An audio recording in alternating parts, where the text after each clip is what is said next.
Da, da. Pakikuha ko na nga ng cellphone. Ako'y tatawag sa ate mo at mangungumusta tayo kasi wala na tayong pantagsumo eh.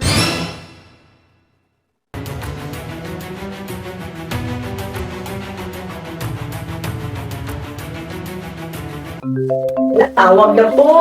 Kwarta na po. Pilipinas pa more.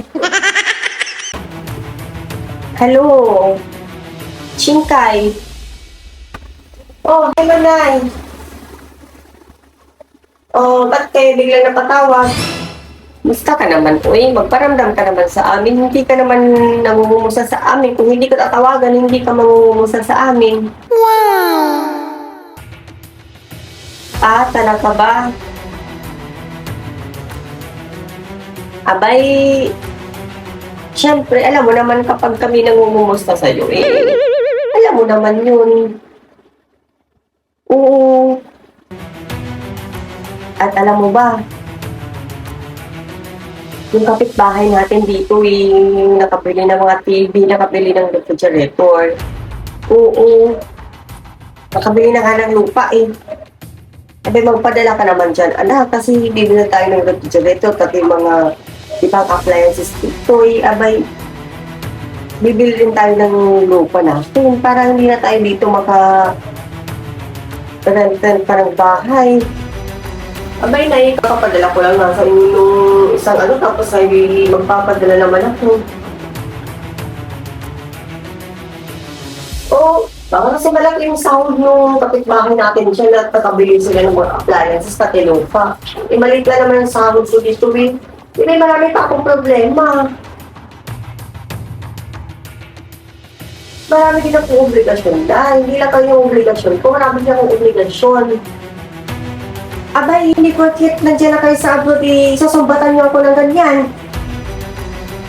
At huwag na mong sasabihin na kakapadala mo lang, bakit anong bibili namin ng mga pagkain dito? Pagbayad natin sa mga bills. Hindi porket na dyan kayo sa abroad, kaya niya akong ganyan-ganyan. Magkano lang naman yung pinadala mo, tapos gagalitin mo na ako, sasabihin mo sa akin, susumbat mo sa akin na kakapadala mo lang. Intindihin mo na rin mo ko, obligasyon mo lang kami ha, okay? Hindi porket nasa abroad kayo, ganda na talaga kayo? Hindi nila iniisip yung mga magulang nyo? Abay, hindi pwede yung ganun. Dapat kailangan nyo akong padalhan. Narin nyo ako. At huwag nyo akong babastusin. Okay, kung ganyan ka naman abay, magkalimutan na lang tayo. Para walang problema. Nay, hindi naman sa sinusumbatan ko kayo ng ganyan, Nay. Ang akin lang, Nay, syempre, dito hindi naman ako. Hindi ko naman kasi pinuputang pera dito. Diba? Kakapadala ko lang. Alam niyo naman, every month yung sahod ko, hindi every week. Nakakaya naman na ako'y dito, mag-advance sa amo ko, diba? Bago lang kasi ako dito, intindihin naman din ako. O sige na, huwag ka na magalit. Abay, magpapadala ako bukas. Approve pa more.